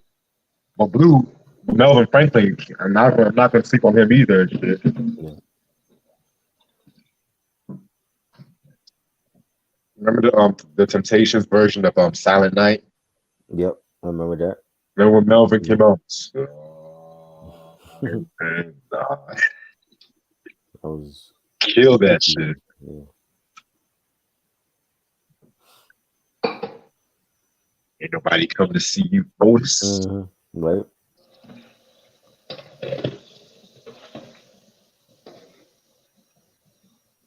I got a question for you, Troy. Yeah. Better album. Whitney Houston's My Love Is Your Love with Faith Evans, Keep the Faith. Faith Evans. Really? Yes, love that album. Interesting. Okay. That's like the album she came out with like right after Biggie died. Yep. You know what I'm saying? And props to her for even finishing that album, because I mean you lost like your husband was like one of the best lyricists ever, and I don't know what kind of state of mind she was in, like finishing that. Yes, her sophomore album and that on Bad Boys. So I think there's a lot of pressure on her. Right. Yeah. You know what? I'm not even gonna hold you. I think I will go with that Faith Evans album as well. My Love Is Your Love was good, but that Faith Evans album was that Sunny Days joint though. Ooh. Yeah, definitely. But My Love Is Your Love, dare I say, has some of Wyclef's best work as a producer. Really? Some of his best work? Some of his best work. Wow. But that was mostly Dark Child and shit. That's saying a lot. Like you can't produce for cannabis, but you can't produce for weed. You fucked up Cannabis album. You fucked up John Forte's album. You fucked up City High's album. You didn't even come out with Product G and B. You know what I'm saying? Like remember that group that he did the Maria joint on the Santana album? Oh God. Yeah, they never came out with an album. Oh, thank God. And you fucked up their careers. You know what I'm saying? I'm like he wasn't the super producer that people thought he was. He wasn't like that black boy from Groove Theory. No, he's not him either. He thought he was the shit after Group Theory. Who can I run to? You know. I got another question. You fucked up Jin first single. Remember he came out with Learn Chinese. That was produced by Wyclef. Oh, you mean Asian motherfucker that was popular for like 2 seconds? With Rough Riders, yeah. That shit didn't sell. Wyclef produced that shit. I forgot Wyclef did that shit too. Damn. Wyclef did that shit too. Damn, Wyclef. I was trying to be on your side and shit. Nah, man. They should have stopped after the Carnival dropped. That's when he should have stopped.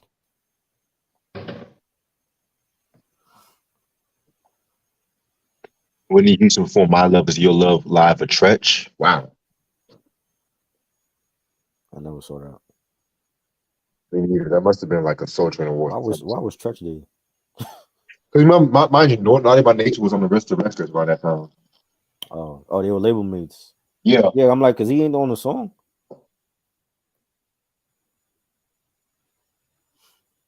Bobby was cool with that. Okay.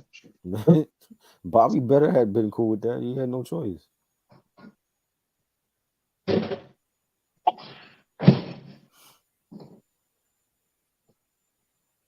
I don't think Tretch was looking at Whitney like that. He was good. Of course not, because he was beating up Pepper and shit. Yeah, you know, he ain't want her. Salt or Pepper? As far as looks, yeah, Salt. Dang.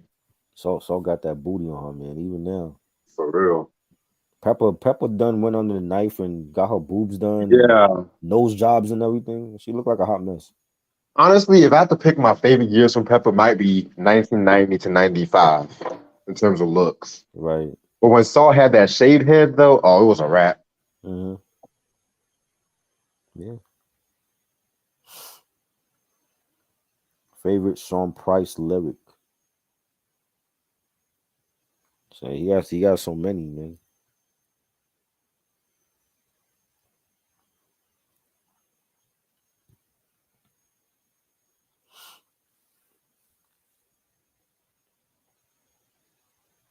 Don't nobody love me.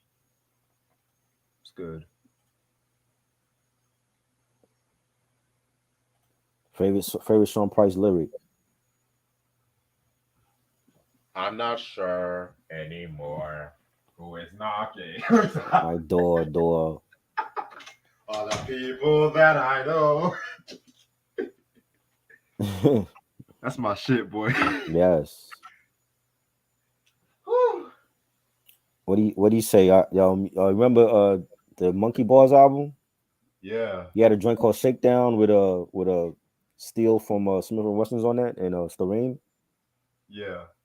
I think it was like the second verse he had. He said some shit about what he said fuck over. What he said fuck over now. Jump in your Timbs and dash, yo. She talking about daddy ain't fair, bitch. That's $2. Fuck you mean daddy ain't fair? That's what like he was talking about like the Metro card. Oh wow. It was like it was like $2 at that time to for one trip. So he was like, bitch, that's $2. Fuck you mean that ain't fair? You know what I mean? So yeah. Sean Price had so many like quotables though, man. Niggas be sleeping on Price, man. Yeah, he was great. He used to call me Crazy Joe, now he call me Batman. Right. You know what killed me about Lean on Me? That loudmouth mama. Whose kid did she have? Because she was talking the most shit. We never saw her kid. They had a bunch of loudmouth mamas back in the day. She didn't have to be your mama, and she would still vouch for you too. Like if she didn't even know you. You know, just because you might have been cool with her son or her daughter, she'd be like, she vouching for both of y'all. Yo, this motherfucker said maybe you should get out of welfare. This nigga was wild. This boy, Joe Clark, wow. He was savage, yo. He did not give a fuck. He was like, maybe you should get out of welfare. Right? A real ass person too, not no fake character. Like that was a real person. But I heard the white person who wrote it fabricated a lot of shit. Of course. I mean, yeah, for the big screen probably, but you know, that nigga was on the news doing what he was doing. They said, I know. I told you, no one's supposed to move in a school song. Right. Report to my office right now. Yeah. That boy Darnell thought he was gonna do something. Boy, I kick your black ass. That's the dude that played Steel and Juice? Yeah, Fat Boy. Yeah. No, man, I don't want to jump. I remember that scene. Please, that's already he took him to the rooftop and shit. Yeah. I remember that scene. I'm sorry, but I laugh every time I see that scene. It's because of Living Color. When they did that Lean On Me parody, they had David Allen Greer play Steel's part, and Keenan Ware like, so you bald and you're ugly. Go on a jump, son. And David Allen was like, okay. And then they had Kim Wayans play that loudmouth mama. And Keenan Ware bopped her with a fucking bat and shit. Yeah. Oh my god, man, that shit was. Yeah, he was still check. He was hauling him too. He was checking for him and shit, like making sure he was in class and he was doing his shit. Of course, man, that was a teacher's pet, boy. Yeah. She's like, please, I don't want to go. You know, I have a theory. He probably scared because that loudmouth mama is his mama and shit. That's why he's scared. Shit. She would have busted his ass when he came home. We don't want a good principal. We want Mr. Clark. Like, nigga, what? No wonder why y'all failing and shit. You don't even know what the fuck you say. Nigga. Right? That's why you don't want a good principal. You want Mr. Clark. Like, nigga, you just slayed him. They needed Mr. Clark in Dangerous Minds. Remember that class was. Boy, I hate that movie. You didn't care for that one? I thought it was overrated. I like the soundtrack is better than this shit. Yeah, because the soundtrack was I listened to the soundtrack for years and shit. I saw the movie. I always felt like Michelle Pfeiffer was miscasted in that role. They could have gotten Sandra Bullock. They could have gotten Julia Roberts, somebody else than Michelle Pfeiffer for that. They could have gotten Al Pacino, man. Shit. But I thought when I saw the Gangsta's Paradise video, I thought it was gonna be like some gangster cop kind of heist kind of movie and shit like that. What the fuck is this shit? These motherfuckers learn about Bob Dylan and shit. What the fuck is this? Yeah. Then you had, don't even get me started on that little Mexican motherfucking shit that everyone looked up. Right. Emiliano or whatever his name was. Like, don't even get me started on his character. Oh my god. One of the worst movies. I think I might watch Love and Basketball over that movie. Oh, now you watch Love and Basketball. I think I'd rather watch Love and Basketball over Dangerous Minds and shit. Wow. Yeah, he had that was the group he had was Troop. That was Troop singing in the bathroom with him. No, were you talking about Lean On Me? Yeah, that was Troop. I thought that was Raph. No, that was Troop. That was the group. That was Troop singing. That's when they had first came out. Oh wow. Okay. Interesting. That's another group we should talk about. Yeah. Well, I only know one album from them. I don't know nothing else after that. Spread My Wings and shit. Oh damn, man. So you haven't heard Sweet November? Nah. That was on the second album? Yeah, that was 93. Nah, I never heard the second album. You ever heard the cover of All I Do Is Think of? I heard that. That was on the second album? I think that was on the second album, I think. I didn't buy the second album though. I had the first album on cassette, but I never bought the second album. And see, I never cared for that Spread My Wing. I never cared for that. That was a big hit though, man. It was a bit too bubblegummy. Well, they not New Edition, but New Edition would have did better with that song, but they wasn't New Edition. I don't know about that. They had one light skinned nigga in there like. Yeah. too. Supposed to had a light skinned nigga and They shit. they had one Ronnie Devo looking nigga in Troop, but nah, they wasn't no addition at all. Mm. Q said Jermaine Hopkins. Yeah, Is that still the oh yeah, guy who that's did Still. Yeah, Huggy, yeah. Honestly, I liked him as Dupree from the Wayans brothers. That's how he got my attention. right.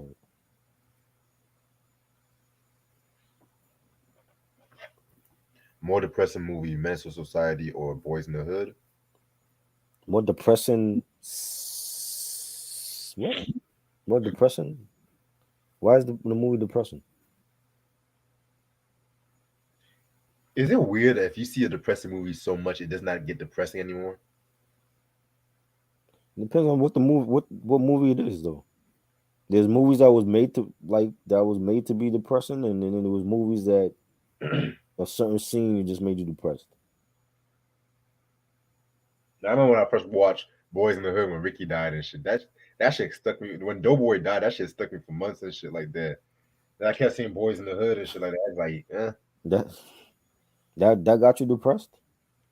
I mean, mind you, I was like 10 years old, 11 years old watching Boys in the Hood and shit like that. Most of my movies I was watching was like Who the fuck is Riff? I don't know. I don't remember no R&B group named Riff. that was a group that was singing in the bathroom and shit. I don't know what song they had out. I think they I had don't something on the remember Lean them. On Me soundtrack, one of them montage songs that was kind of whack and Oh. shit. So they ain't have no official like big hit or nothing. I don't think so. I don't remember them niggas at all. They were from Jersey too. They only have 2 albums out. See, they know where was it? They were like underground.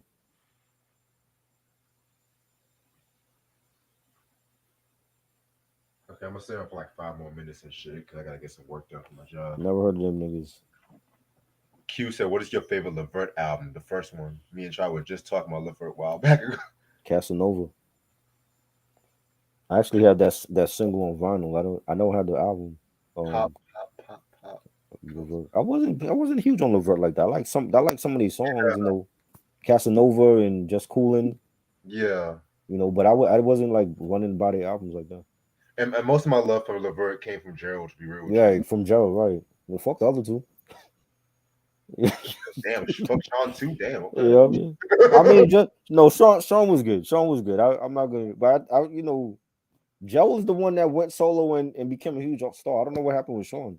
He got caught up in drugs and shit. The way he died was kind of fishy to me. I still don't remember Riff. I saw White Man Can't Jump. I don't remember this group. Oh, they did a white man control. Damn, damn, they No, was I like don't. movie soundtrack artists and shit. Okay. Yeah, they didn't do nothing. They didn't have no big hits. They only did two albums. They ain't have nothing from those 2 albums. Antoine, I'm not a big dance movie fan like that. Flash dance, yeah, Yeah, Flashdance. I was just talking about Flashdance the other day. With Jennifer Beals. That's like her big role, Jennifer Beals. that sounds like a white Yeah. action I don't care for. Well, she was white. She was a white dancer. you know. She's still acting now. She's still doing shows and movies and stuff. So is Pee Wee Herman and shit. Yeah. I ain't see Pee Wee in a minute. I don't know what the fuck he doing. But he doing Broadway. He doing shit. But that's what he went from. He went from jerking off in the movie theater to Broadway. Wow. I mean, he was on Murphy Brown after that shit Well, too. I never watched Murphy Brown. Oh, come on. Never watched Murphy Brown. Yeah, Flashdance was great. That was a great song. That was a great movie. And yeah, the Ivan Carroll song from the movie in it. Oh, you got the soundtrack on CD and on cassette and vinyl. Wow. Yeah, I saw Flashdance when I was little, bro. Like VHS. I remember seeing that shit. Favorite Jodeci album, Diary of a Madman Baby. Yes, definitely. Second album. Did we ever talk about that? I did a solo You review. did a solo review on that? Yeah, that's a classic, man. That's when I really became a Josie fan with that second one. I love Forever My Lady and shit like that. But when Diary of a Madman spoke volumes to me, Wild Style I saw on Netflix like 2015. It was on Netflix back then. I saw especially it. especially when I came to my sexual prominence and shit, boy. Yeah. He was bumping Ride and Slide and Hell yeah. I Yeah. was Cry for You and shit, Fiendin'. All not those cry joints. for you. I can't fuck to cry. I can fuck to maybe alone in the meat. Sweaty. You was bumping that joint. Yeah, Sweaty.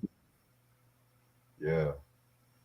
Cause mind you, like I said, I got the album like around the early 20 teens and shit like that. Maybe mid 20. Breaking I saw when I was younger. Electric Boogaloo. All those hip hop movies I saw when I was younger. Honestly, the only hip hop movie I liked was Wild Style and Crush Groove. Yeah. Breaking, I didn't care for breaking like that. You gotta appreciate breakdancing to like that movie, man. Yeah, I appreciate You know what I breakdance, mean? but even Ice-T don't Like care the about that movie. the way So they were dancing and the slang back then, you gotta appreciate that back, to really like that movie. Because looking at that shit now, you'd be like, yo, this shit is so outdated. Crush Groove is You underrated. know? I won't Um, call Crush Groove underrated. I feel like it gets its just due. yeah, That it Crush did. Groove One of the first. soundtrack though, oh my god. I That mean, was like dope. That was dope. yeah, Sheila E, Fat Boys, Andre Harrell Yeah, when he was juggling Mr. Hyde and shit. Timberland was like producing with Devontae at that time. That's why he's on the album. Yeah, both Timbaland and Missy. Yeah, Yeah, I appreciate graffiti. That's why I like Wild Style, Ronnie. yeah, Uh, West was good. Q said, what about the Hotel album? Hotel, the show, the Mhm. party, after party, whatever you call that long ass title. I liked it, but it was too many skits on that album. Yeah, that's how I Skits, feel about like the same way I feel about Method Man's second album. Too many yeah. skits, But but the I love way, that album though. but vocally, that's their best album. The way Casey and JoJo's vocals were on that album was tight as Mhm. fuck. That was definitely a lot of songs on that. That's like 26 tracks. That could have been a double album. Only song I didn't like was Get On Up. Man. I ain't care for that one. I like the remix for that. With who? With there's more than one. There's a remix where they Dalvin he's the sample for Ain't No Nigga, the sample that Jay-Z used. He used Oh, that sample. Yeah, 7 minutes of funk sample? he used that sample for that remix. And then there's another remix for that joint. Bro, everybody used that 7 minutes of Yeah. funk sample at one point. That album was dope. Time and Place is my joint. Some more. Um, what's the other joint? The one that JoJo did. Flow or something like that. Yeah, that whole album was dope. I just don't like the skits on it. It was just too many skits. Yeah. Can we just flow that joint? But JoJo killed that joint.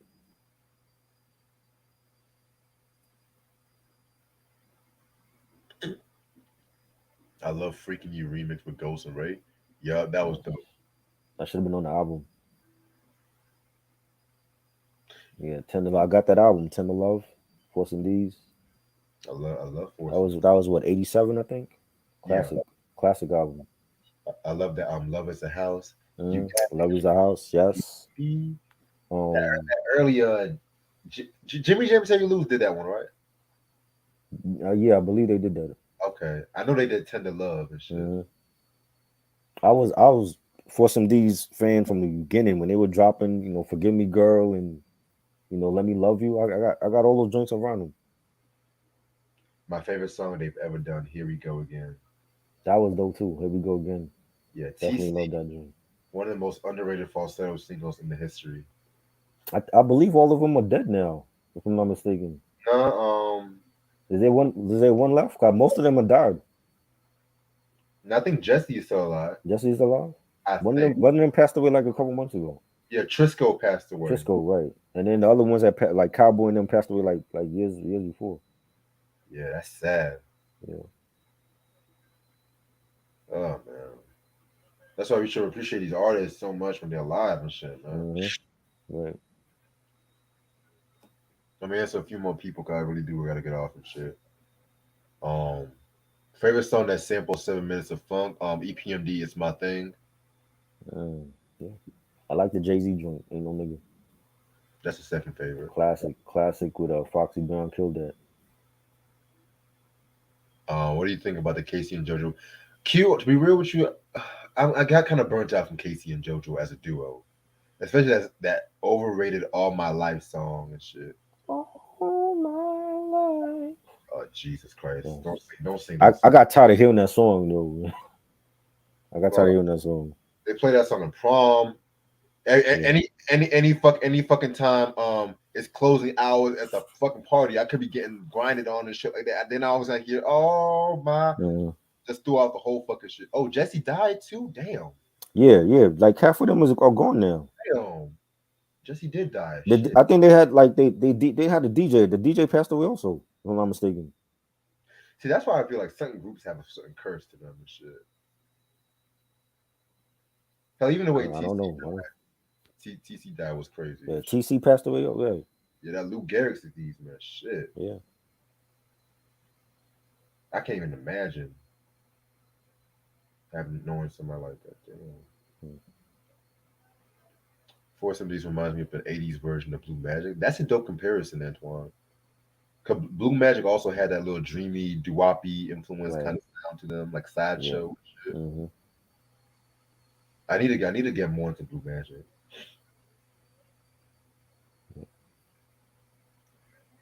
See, this is what the conversations I like to hear. I like these conversations, yo. It's not always Tupac, Biggie, Puffy, all that shit. Like, who are they?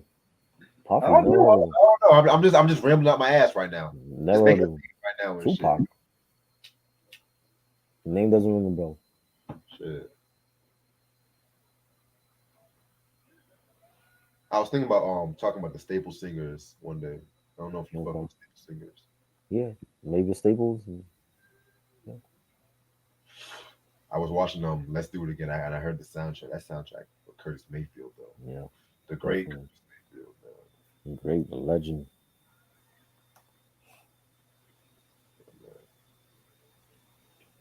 I mean, Curtis Mayfield, he should be discussed next to like Quincy Jones. Mm-hmm. My opinion and shit like that too. Just the stuff that he did with music and stuff like that. Because mind you, he's been doing shit since like the late 50s and shit. Right. Like the shit he did with the impressions. Come on. Yeah. Niggas don't talk about the impressions like that. Not as much like the Temptations and shit. Mm-hmm. Impressions was really the first soul group to really bring social consciousness to soul music and shit. Like choice of colors. Right. And shit like that. People. What about you like Change? Change. That's Luther Vandross. Yeah. I only like the first album with Luther. Okay. Cause mind you, I have the second album, but I thought it was the first album until I looked at the fucking year after I bought it. I was just like, shit. And most of the album covers look the same too. Right? They got like those tapes underneath it. Cover and shit. Like what the fuck? Yeah, it can be confusing if you don't know. Cause all this time I thought I was looking for Glow of Love. I was like, I know Glow of Love. Yeah. Cause that's my shit, boy. Glow of Love. Yeah. Nigga. Hell, when Janet sampled that for that All For You shit, I don't give a fuck. Mm-hmm. Yeah, man. Justice. That was dope. All these groups is cursed. I don't want to say all these groups are cursed and shit. Yeah, Heatwave, that was great. Heatwave, yeah, they were definitely cursed and shit. One of the members got stabbed by a girlfriend. Johnny got paralyzed and shit like that. Like, wow, they had a weird aura with that group. Yeah. So sometimes I believe in shit like that, you know what I'm saying? Right. Yeah. Yeah, but that Heatwave review we did last night was fire though. I need to get that second album and shit. Yeah, that was good. Yeah, I was like, okay, BJ throwing that mind blowing decisions and shit. I was like, okay, shit. You know, I feel so good right now. I might show you guys a sneak peek for July 3rd. Uh-oh. What you showing us tonight? So fucking good right now. Is it on vinyl? Is it CD? What is it? Cassette? I'm just gonna randomly pick it. I'm not even gonna. Okay. You gonna close your eyes and pick it? Yeah, I'm gonna close my eyes and pick something. Okay. Okay, well, I feel it's a CD. Oh, I already showed y'all this. Hold on. I feel so fucking good right now. Uh-huh. I already showed y'all that too. Shit. Oh wow. That's how much you know from a lot of albums like that. Have you been drinking tonight or no? Well, I just started smoking a little bit. So. Oh, okay. Now, I've had a long day, but you know what? Oh, OJ's. Wow. What's the name of that one? Survival. Okay. Oh, what year was that? 70, 75. 75. Nice. My Any favorite big hits on that one? I don't know that one. album. This one had "Let Me Make Love to You," "Give the People What They Want," I know that one. "Where Did We Go Wrong." This is actually my Okay. favorite album, generally. Okay. OJ's joint. Old school. Yeah, that's the last album I'm gonna show it to July 3rd. I was just feeling kind of good and shit. Yes. BGs are cursed too. Oh yeah, the BGs. Yes. Yeah. When I saw that BG's documentary last year, I'm like, yo, this group was cursed. Like soon as they hit the disco thing and they were successful, that's when all the problems started. Yeah, because a lot of artists when they do go, when some artists do disco music, they always have a weird shit in their careers after. Something weird happening in Right. their careers and shit. Curse of disco. You know. Okay. Andy was like the fourth member. He came in and he dropped like what 1, 2 albums and then he overdosed. I heard he was depressed because he was dating the actress Victoria Yeah, Principal, yeah, and Barry and Gibb don't like her to this day and shit. right. Yeah, but Cause he was doing drugs while he was dating her though. yeah, he was. And I heard that she got so fucked up, she got so scared that she ran out one time and Mm-hmm. shit. Mm-hmm. Yep. Ronnie said, "Where Did We Go Wrong" was a Walter Williams solo track. I gotta re-listen to that OJ's album. But, excuse me. Reg, my mom was a huge fan of Stable Singer. My mom got the album Respect Yourself. I need that Respect Yourself album though. See, Pop Staples, he trained them girls well and shit. Right. Shit.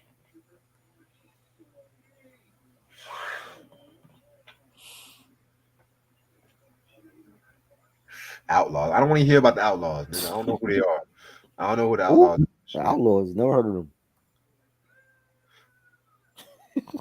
Talking about We, cursing. we talking about westerns here or something? Talking about some Bonnie and Clyde shit. I don't know what that is. That's the first white boy I seen with a ball spot on his head and shit. I'm watching the movie This Is the End. This is the end. Yeah, with us. It's a Seth Rogen movie. Oh, that shit. I didn't like that shit. That shit I, was just so. It was just so dumb. It was like, wasn't it? It was something with the devil or some shit like that. they in some haunted house or some shit. I ain't like that joint. And I usually like Seth Rogen films. I just didn't care for that one. I just want to see Kevin Hart dying and shit because I usually saw Kevin Hart die. So Which song are you burned out from? All My Life or This Moon's Work? I think that's true with you.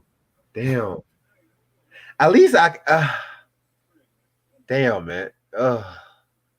At least I can respect this woman's work. I can respect that. So I'm more burnt out from All My Life.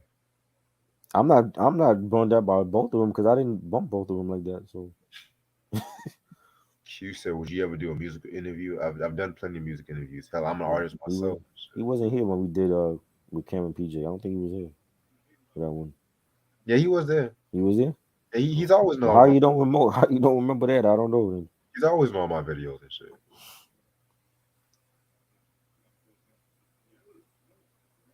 I come in and say a few more people. But yeah, lately I just been on some experimental shit. It's like working on this project I'm working on and shit. I don't know where I'm going with this shit, honestly. Like, shit. It's like some I want to call like progressively progressively satisfying. That's all I'm gonna say right now. What's that? I have no idea. Okay. Are you talking about your music here or something else? Okay. Yeah, because I'm working on a song about abortion and shit like that, but I don't want to make it like too one-sided.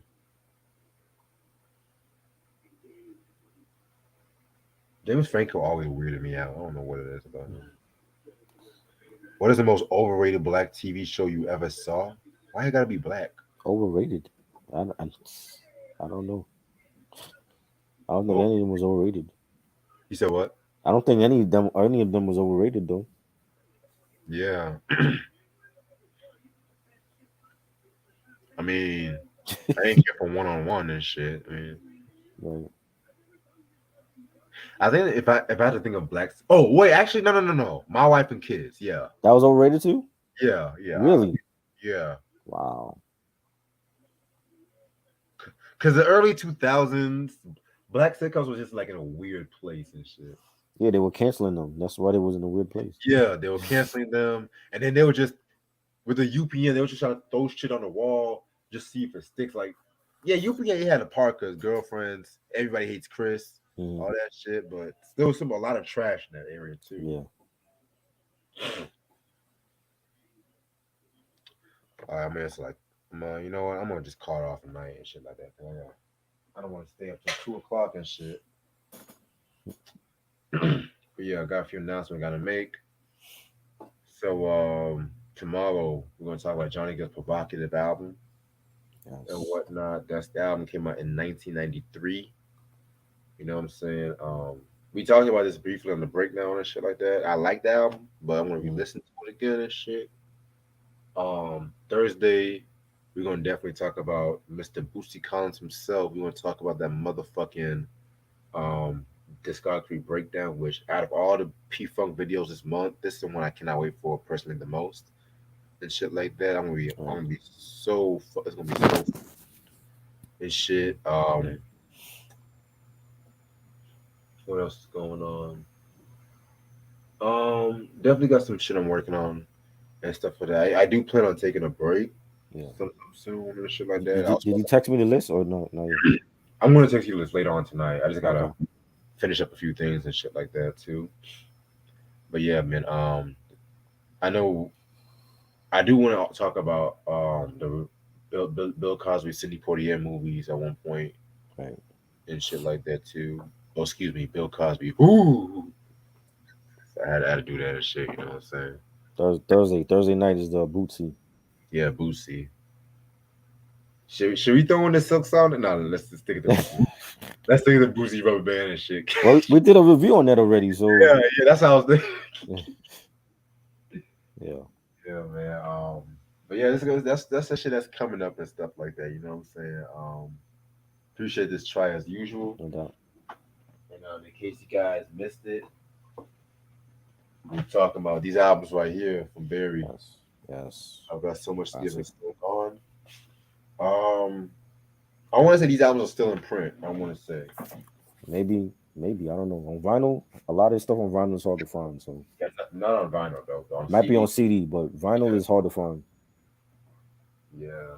I know they like to do the expanded version. You're right. It's pretty much just two extra tracks, which is Right. shit. Instrumentals and shit.